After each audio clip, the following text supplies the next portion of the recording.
Assalamualaikum warahmatullahi wabarakatuh. Salam semuanya.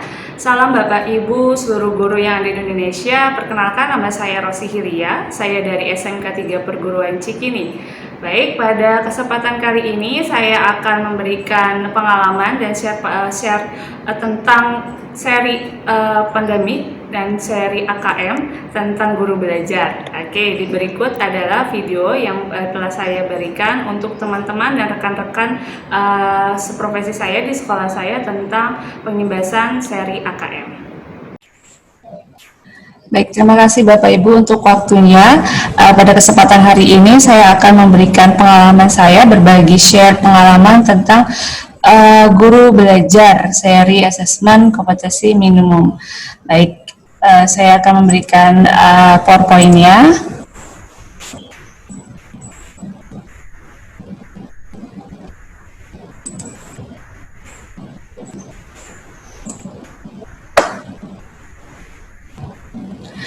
Oke, di sini saya akan memberikan penjelasan tentang pengimbasan guru belajar seri AKM. Oke, ini sebelum kita masuk ke dalam proses seri AKM, terlebih dahulu Ibu Bapak harus login ya, membuat akunnya. Cara mengikuti program guru belajar, pertama kita bisa masuk ke Google, kemudian klik guru belajar. Setelah itu kita pilih yang websitenya guru belajar kemendikbud.co.id, kemudian diklik. Selanjutnya akan tampil tampilan seperti ini. Nah, di bagian kanan ujung ada tombol masuk yang berwarna biru, kemudian diklik. Nah, kemudian di sini Ibu Bapak diminta untuk memasukkan surel atau alamat email yang sudah terdaftar yang biasa digunakan di SIM PKB Bapak Ibu. Nah, di sini juga ada passwordnya. Nah, password tersebut sama dengan SIM PKB atau akun SIM PKB Bapak Ibu. Setelah login masuk, ya, di sini akan terlihat nama Ibu dan Bapak yang sesuai dengan SIM PKB yang terdaftar. Di bawahnya juga ada alamat email. Ya, di sini ada keterangan kalau Bapak dan Ibu masuk ke dalam MGMP Mapel tersebut. Nah, di sini ada beberapa seri guru belajar, yaitu ada 4, ada masa pandemi COVID-19, kemudian ada pendidikan keterampilan hidup, ada asesmen kompetensi minimum, dan pendidikan inklusif. Baik, yang pertama itu seri masa pandemi COVID-19. Nah, ini adalah seri pertama yang sudah berlangsung ya, yang sudah berlangsung dan sudah diikuti hampir 1.000 lebih guru dari seluruh Indonesia dan sudah diberikan sertifikat atau piagam penghargaan. Oke, seri masa pandemi COVID-19 adalah program pembelajaran yang dirancang untuk melakukan pembelajaran jarak jauh dengan kondisi khusus masa pandemi COVID-19 dengan tetap memberikan pembekalan dasar yang bermakna bagi siswa untuk melakukan merdeka belajar. Oke, ini biasanya kita di sini diberikan modul dan video tentang bagaimana membuat proses belajar mengajar selama pandemi ya. Jadi antara guru, siswa dan orang tua bisa bekerja sama. Kemudian seri yang kedua adalah seri asesmen kompetensi minimum AKM. Nah, yang seri ini yang sudah berlangsung ya, kemarin sempat ada yang batch terakhir, batch 11. Oke, program pembelajaran dirancang bagi guru dan kepala sekolah untuk dapat meningkatkan kompetensi berdasarkan literasi dan numerasi yang diharapkan dapat lebih mendorong perbaikan mutu pembelajaran.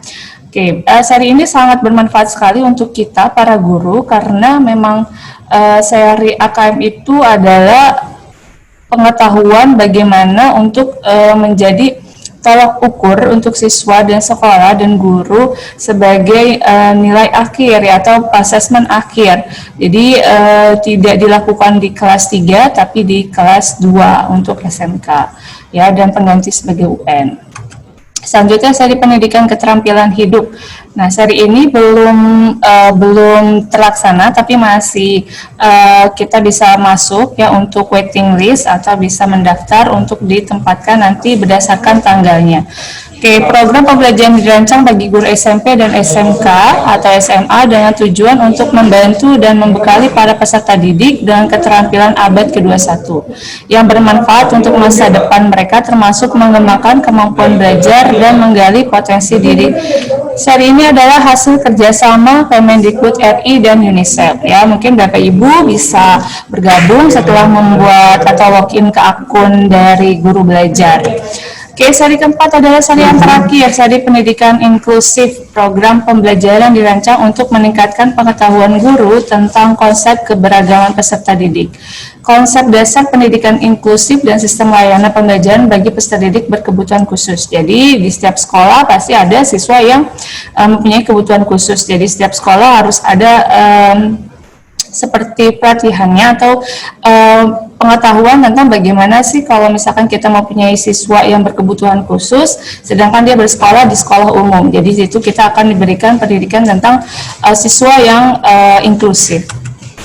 Oke, baik, sekarang saya akan share tentang tujuan asesmen nasional AKM. Oke, tujuan asesmen nasional adalah untuk meningkatkan mutu pendidikan. Asesmen nasional dilakukan untuk mengevaluasi kinerja satuan pendidikan dan sekaligus menghasilkan informasi untuk perbaikan kualitas belajar mengajar, yang kemudian diharapkan berdampak pada karakter dan kompetensi siswa. Ya, bukan pengganti ya, AKM adalah salah satu wujud agar siswa itu tidak merasa terintimidasi dengan faktor kelulusan beberapa mata pelajaran saja gitu ya. Jadi bisa dikatakan ini adalah bentuk penggantian UN ya, ujian nasional menjadi AN, asesmen nasional.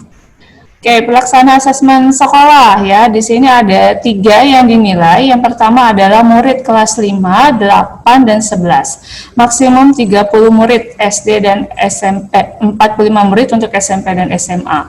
Jadi siswanya itu diacak yang dipilih oleh Kemendikbud untuk menjadi responden. Tes dan kuesioner murid diadministrasikan menggunakan komputer dalam kondisi terawasi atau protektor. Oke, dalam artian di sini siswa yang mengikuti AKM sesungguhnya bukan siswa yang akan segera lulus ya. Harusnya di SD itu kelas 5, bukan kelas 6, kemudian di kelas SMP itu bukan kelas 9, harusnya kelas 8, dan untuk tingkat SMA dan SMK harusnya bukan kelas 12, tapi di kelas 11. Dimaksudkan untuk ada evaluasi ketika anak atau siswa mendapatkan tidak sesuai capaian, maka ada perbaikan. Jadi bukan sebagai tolak ukur kelulusan siswa. Selanjutnya, guru SD dan SMP dan SMA semua guru menjadi responden untuk mengurangi beban administratif. Guru diberi waktu 2 minggu untuk mengisi kuesioner. Pengisian kuesioner dilakukan secara daring tanpa pengawasan atau mandiri. Baik, di sini juga guru diberikan responden yang menjadi responden untuk menilai asesmen sekolah, penilaian sekolah. Jadi guru menjadi responden ya. Selanjutnya adalah kepala SD, SMP, dan SMA. Semua kepala sekolah menjadi responden. Sama dengan guru kepala sekolah diberi waktu 2 minggu untuk mengisi kuesioner. Pengisian kuesioner dilakukan secara daring tanpa pengawasan mandiri.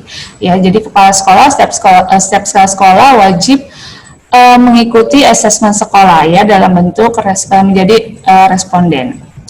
Selanjutnya, asesmen nasional. Oke, mekanismenya pertama itu ada asesmen kompetensi minimum, yaitu AKM, kemudian survei karakter, kemudian survei lingkungan belajar. Dari asesmen kompetensi minimum, ya prosesnya itu adalah AKM literasi, literasi membaca dan numerasi, ya, yang hasil yang didapatkan adalah hasil belajar kognitif. Jadi anak itu melalui ujian karena belajarnya melalui kognitif.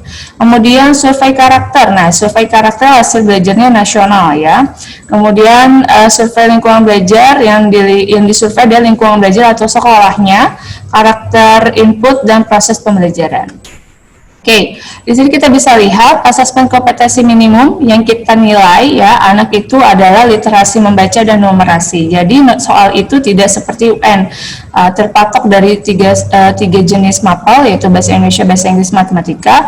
Tapi di sini literasi membaca dan numerasi. Jadi setiap soal itu terdiri dari 2 jenis, ada literasi, ada yang numerasi, ada yang angka, ada yang teks ya. Dalam artian semua mata pelajaran bisa masuk ke dalam soal tersebut ya. Jadi nggak harus bahasa Inggris, matematika gitu ya. Jadi fisika pun bisa, kimia pun bisa, kemudian ekonomi, kemudian IPA, biologi itu masuk ke dalam soal-soal tersebut. Namun yang berbeda adalah soal tersebut literasi atau numerasi. Kemudian survei karakter yang dinilai melalui interview atau psikotes ya siswa yang dinilai berdasarkan karakter profil pelajar Pancasila. Selanjutnya adalah survei lingkungan belajar ya, iklim belajar dan iklim satuan pendidikan itu akan dinilai. Maksudnya adalah sekolah ya, kemudian iklim belajar di sekolah itu yang akan dinilai. Oke, untuk bentuk soal dari hasil kognitif dari bentuk soal numerasi dan literasi ada beberapa soal yang berbeda. Biasanya di saat di UN atau ujian nasional siswa hanya mengerjakan soal pilihan ganda dan esai, namun di sini soal lebih bervariasi. Yang pertama ada pilihan ganda, kemudian pilihan ganda kompleks, kemudian menjodohkan, isian singkat, dan esai. Seperti itu. Kurang lebihnya yang diberikan seperti itu ya untuk di seri AKM. Cara mengikuti program guru belajar di sini saya mau kasih tahu bahwa masih ada kuota untuk seri AKM dan PKH ya. Bisa dilihat, makanya Ibu Bapak bisa segera langsung login ya di guru belajar menggunakan akun SIM PKB Bapak Ibu, kemudian dilihat jadwal-jadwal apa saja, pelatihan apa saja yang masih available yang bisa Bapak Ibu ikuti. Baik, demikian dari saya. Saya harap Bapak Ibu bisa ikut guru belajar, ikut program guru belajar Kemendikbud, guru berbagi, guru bisa membuat siswa lebih bermanfaat. Terima kasih semuanya. Oke, baik, sudah diberikan beberapa video ya tentang pengimbasan saya dengan guru-guru tentang seri AKM. Semoga bermanfaat, dan Bapak Ibu guru yang belum ikut tentang guru belajar segera join, karena di sini kita bisa belajar bersama untuk meningkatkan dan memberikan motivasi kepada siswa-siswa kita selama belajar di rumah. Salam semuanya.